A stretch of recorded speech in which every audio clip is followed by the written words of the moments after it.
খাও সুলতান। এত ছোট গরু বেচতে পারবেন? ব্যস্ত তো হইবই, তাহলে সাদের কাজটা কেমনি শেষ করবো? আরো খাবি?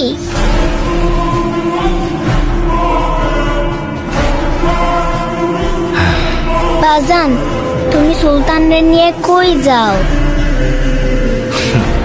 তোমার জন্যে ঈদের জামা আনতে শহরে যাই। সত্যি তো? আমার জন্য লাল জামা নিয়ে আইবা। আজ জামা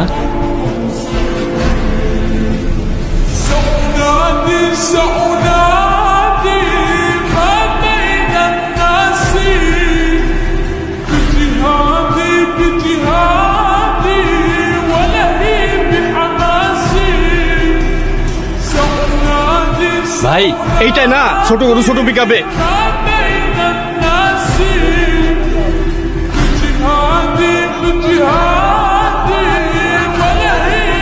জি না গরু নাম রাখছে সুলতান।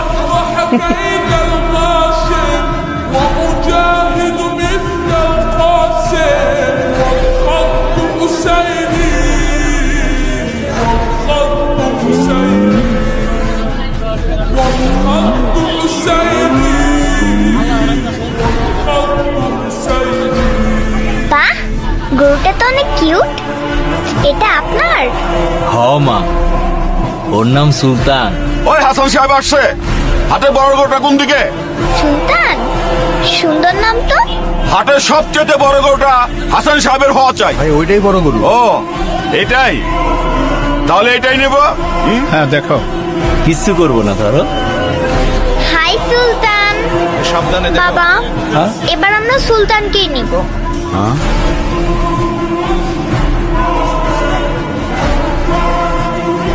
লিসা মামনি, এটা তো অনেক ছোট গরু। বাবা, কোরবানির পশু কি সবচেয়ে বড়ই হতে হয়?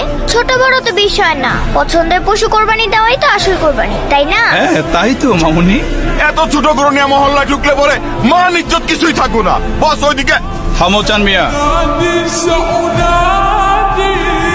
আমার মেয়ের মুখের হাসিটা দেখেছো? তাই আমি ঠিক করেছি ওই সুলতানই হবে আমাদের এবারের ঈদের একমাত্র কোরবানির গরু। কি বলো মামুনি? থ্যাংক ইউ বাবা। থ্যাংক ইউ মামুনি। হ্যাঁ দাও।